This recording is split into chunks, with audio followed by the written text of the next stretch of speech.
Present perfect continuous tense পুরা ঘটমান বর্তমান কাল। প্রেজেন্ট অর্থাৎ বর্তমান, পারফেক্ট অর্থাৎ কোনো কাজ সমাপ্ত হয়েছে, কন্টিনিউয়াস অর্থাৎ কোনো কাজ চলছে, কোনো কাজ সমাপ্ত হচ্ছে আবার চলছেও, এরূপ বোঝালে প্রেজেন্ট পারফেক্ট কন্টিনিউয়াস টেন্স হয়। বর্তমান কালে কোনো কাজ পূর্বে আরম্ভ হয়ে এখনো চলছে বা হচ্ছে, তার মানে কাজের আংশিক সমাপ্ত হয়েছে এবং বাকি কাজ বর্তমানে চলছে, এরূপ বোঝালে প্রেজেন্ট পারফেক্ট কন্টিনিউয়াস টেন্স বলা হয়। চেনার উপায়: যদি সময়ের উল্লেখের সাথে ভার্বের শেষে তেছো, তেচি, তেচে, তেছেন, ছে, ছে, ছে, ছেন, ছি ইত্যাদি উচ্চারণ হয়, তাহলে প্রেজেন্ট পারফেক্ট কন্টিনিউয়াস টেন্সের বাক্য বলা হয়। তার মানে প্রেজেন্ট কন্টিনিউয়াস টেন্সের বাক্যে যদি সময়ের উল্লেখ করা হয় তাহলে প্রেজেন্ট পারফেক্ট কন্টিনিউয়াস টেন্স হবে। কোনো কাজ চলছে তার জন্য কন্টিনিউয়াস, আর সময়ের সাথে সাথে কিছু কাজ সমাপ্ত হয়েছে তার জন্য পারফেক্ট। যেমন আমি 2 ঘন্টা ধরে পড়ছি, এখানে 2 ঘন্টা পড়েছি তাই পারফেক্ট, আর এখনো পড়া চলছে তার জন্য কন্টিনিউয়াস। এইভাবে পারফেক্ট কন্টিনিউয়াস টেন্সকে মনে রাখা যায়।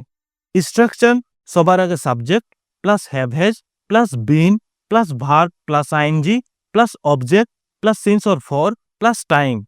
যেহেতু এখানে সময়ের উল্লেখ বেশি হয় তাই সিন্স অর ফরের পর টাইম ব্যবহার করা হবে। Example: I have been doing this work for 2 days। এই কাজটি আমি 2 দিন ধরে করছি। He has been reading since morning. সে সকাল থেকে পড়ছে। Rani has been crying for 2 hours। Rani 2 ঘন্টা ধরে কাঁদছে। We have been learning English for 2 months। আমরা 2 মাস ধরে ইংরেজি শিখছি। এরপর হ্যাভ হ্যাজ কোথায় ব্যবহার করা হয় এটা প্রেজেন্ট পারফেক্ট টেন্সের ভিডিওতে জেনেছি, তবুও জেনে রাখি। সাবজেক্ট যদি থার্ড পারসন সিঙ্গুলার নাম্বার হয়, যেমন হি সি নাউন সিঙ্গুলার, তাহলে হ্যাজ। বাকি I you we they noun প্লুরালের সাথে হ্যাভ ব্যবহার করা হবে। এরপর সময়ের আগে সিন্স বা ফর এর ব্যবহার কি করে করব?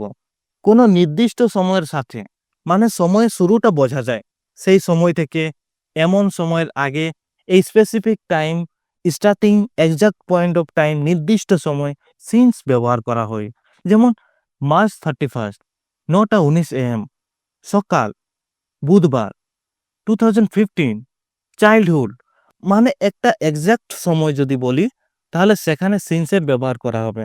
আর ফরের প্রয়োগ সময়ের অবধি, সময়কাল, ডিউরেশন অফ টাইম বলার জন্য a length of time, duration of time সময়ের অবধি, like 10 minutes, 2 days, 3 hours or 5 years। এগুলো কি সময়ের অবধি, সময়ের অবধিকে বোঝানোর জন্য ফর, এবং একটি নির্দিষ্ট সময়কে বোঝানোর জন্য সিন্সের প্রয়োগ করা হয়। প্রেজেন্ট পারফেক্ট কন্টিনিউয়াস টেন্সের নেগেটিভ সেন্টেন্সেস: যদি কোনো কাজ সময়ের সাথে চলতে না থাকে তাহলে হ্যাভ হ্যাজ এর পর নট বসিয়ে প্রেজেন্ট পারফেক্ট কন্টিনিউয়াস টেন্সের নেগেটিভ সেন্টেন্সেস বানানো হয়। Structure: subject plus have has plus not plus been plus ভার্বের সাথে ING plus object plus since or for plus time. Example: I have not been watching TV since morning. আমি সকাল থেকে TV দেখছি না। Rani has not been drawing a picture since Sunday. রবিবার থেকে ছবি আঁকছে না রানী।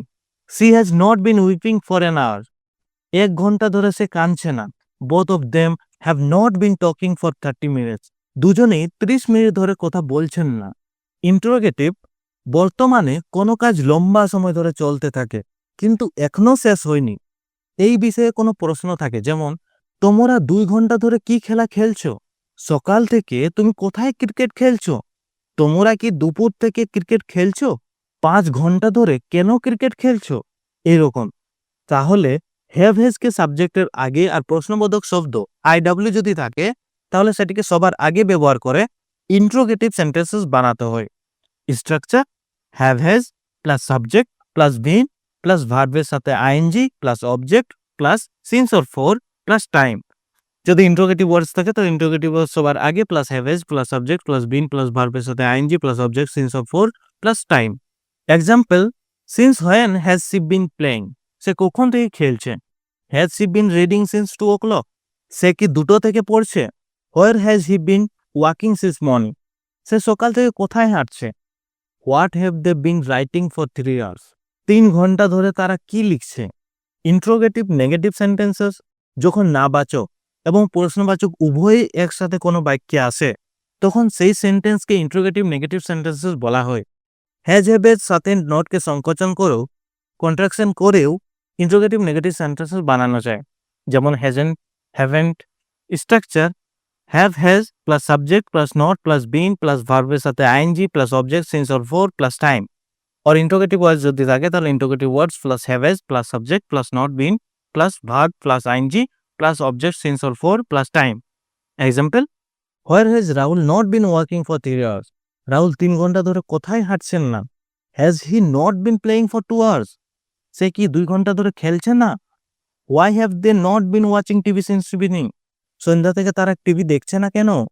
ওয়াজ Rahul not been living here since 2017? Rahul কি 2017 সাল থেকে এখানে বসবাস করছে না? ইংরেজি শেখা এখন বাংলায়, তাও খুব সহজভাবে। Spoken English guide in Bangla ইবুকে রয়েছে স্টেপ বাই স্টেপ টপিক আর দরকারি বাক্যসমূহ। ইবুকটি নিতে ভিজিট করুন spokenenglishguide.in বা মেসেজ করুন হোয়াটসঅ্যাপে। এছাড়াও পাবেন কিন্ডেল বা প্লে বুকসেও।